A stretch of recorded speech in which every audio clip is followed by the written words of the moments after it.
نحمده ونصلي ونسلم على رسوله الكريم أما بعد فأعوذ بالله من الشيطان الرجيم بسم الله الرحمن الرحيم فمن يرد الله أن يهديه يشرح صدره للإسلام پس وہ شخص کہ اللہ ارادہ کرتا ہے اس کو ہدایت دے تو کھول دیتے ہیں اس کے سینے کو اسلام کے لیے وَمَن يُرِدْ أَن يُضِلَّهُ اور جس کے لیے ارادہ فرماتے ہیں کہ اس کو گمراہ کر دے يَجْعَلْ صَدْرَهُ ضَيِّقًا تو اس کے سینے کو کر دیتے ہیں تنگ حرجن بہت زیادہ تنگ کانما یصعد فی السماء گویا کہ وہ چڑھتا ہے آسمان پر کذالک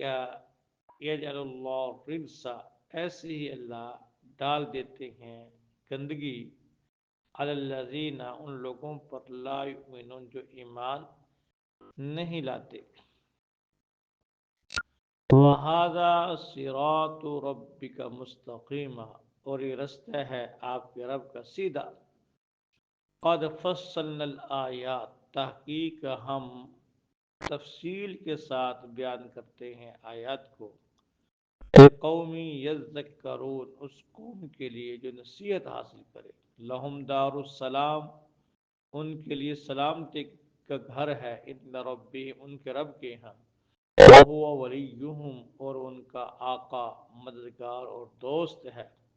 بما كانوا يعملون اس وجہ سے جو کچھ عمل کرتے ہیں بسم اللہ الرحمن شانہ نے یہ بات ارشاد فرمائی کہ جو لوگ اللہ کے مقرب ہوتے ہیں اللہ کی نگاہ میں ان کو اللہ نے ہدایت دینی ہوتی ہے تو ان کے سینے کو اللہ رب العزت کھول دیتے ہیں وسیع کر دیتے ہیں اس میں وسعت پیدا فرما دیتے ہیں مصنف ابن شیبہ کے اندر یہ روایت موجود ہے کہ صحابہ نے پوچھا کہ سینے کے کھلنے کی علامت کیا ہے تو نبی کریم صلی اللہ علیہ وسلم نے ارشاد فرمایا کہ اس کا متوجہ ہونا ہمیشہ کے جہان کی طرف یعنی انسان آخرت کی طرف متوجہ ہو جائے نعم الاجابہ الی دار الخلود ہمیشہ رہنے والے جہان کی طرف وہ آدمی متوجہ ہو جائے والتجافی عن دار الغرور اور دھوکے کے گھر سے وہ بیزار ہو جائے والاستعداد للموت قبل نزول الموت اور موت کے آنے سے پہلے وہ موت کی تیاری کے اندر مصروف ہو جائے یہ اس کے سینے کے کھلنے کی علامت ہے جس کا سینہ واقعی کھل چکا ہے اس میں وسعت پیدا ہو چکی ہے اس کو آخرت کی لو لگ جاتی ہے آخرت کی فکر بیدار ہو جاتی ہے یہ اس کے سینے کے کھلنے کی علامت ہے اور جس کے دل میں دنیاوی محبت اجاگر ہو جائے اور آخرت بھول جائے اس کا سینہ کھلا ہوا نہیں وہ تنگ سینہ ہے کیونکہ دنیا ہی تنگ ہے اس کے بارے میں سوچنا تنگ نظری ہے اور آخرت وسیع ہے وسیع سے وسیع ہے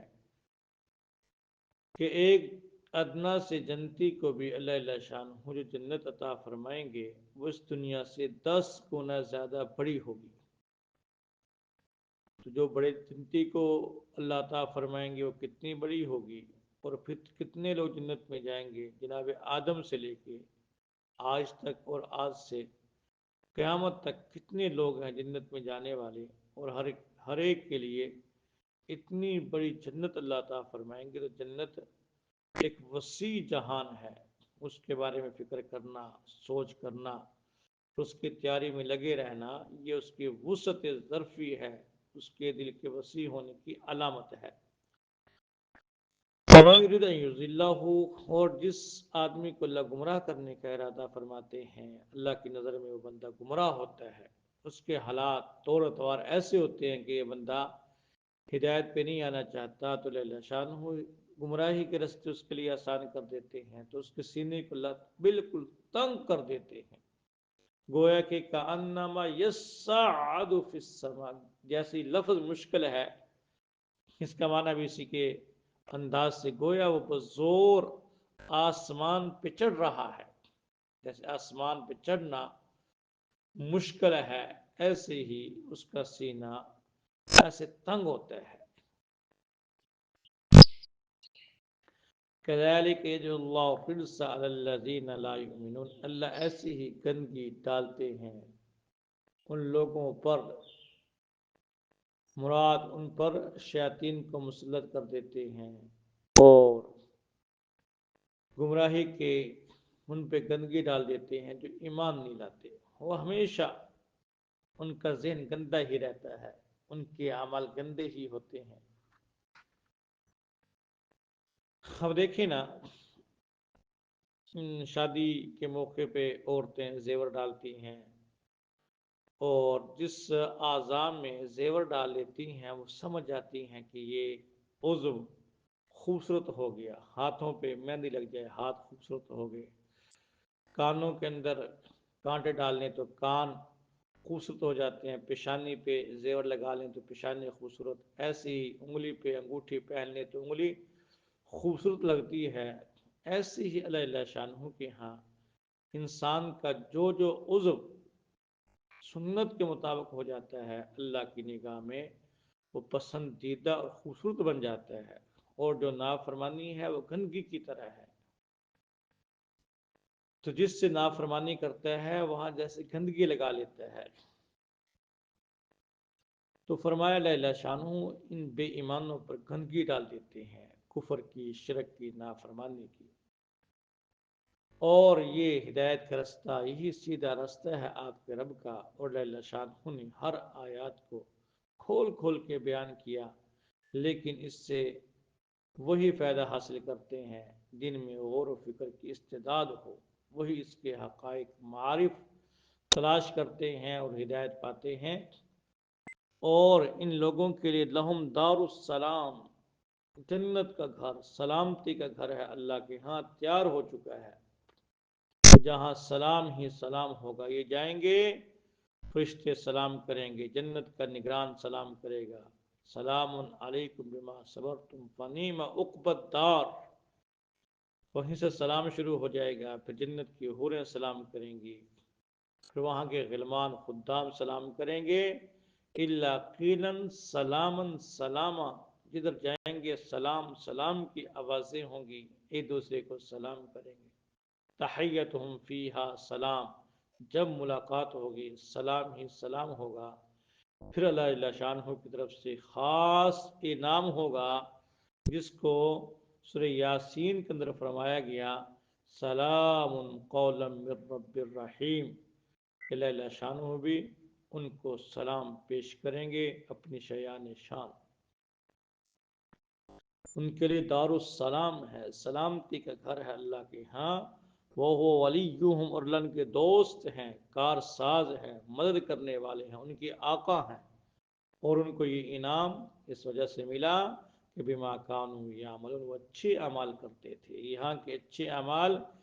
یہ مرنے کے بعد کے جہان میں اچھے سامان بن جاتے ہیں، اس لیے ہمیں اچھے اعمال کرنے چاہیے، جو آپ نیک عمل کرتے ہیں، ایک لفظ بھی کہتے ہیں، زبان سے سبحان اللہ بھی نکالتے ہیں، تو اس کی بھی اللہ شانہ قیامت کے اندر نعمت پیدا کر دیتے ہیں، درخت پیدا کر دیتے ہیں، یہ آپ کی جنت کی مٹیریل ہے یہاں کے اعمال، اس لیے ہمیں زیادہ سے زیادہ کرنے چاہیے۔ دعا ہے اللہ کریم مجھے آپ کو اور ہر انسان مسلمان کو زیادہ سے زیادہ نیک اعمال کرنے کی توفیق عطا فرمائے، اور ہر قسم کے برے اعمال سے، نافرمانی سے، حکم عدولی سے سب کی حفاظت فرمائے۔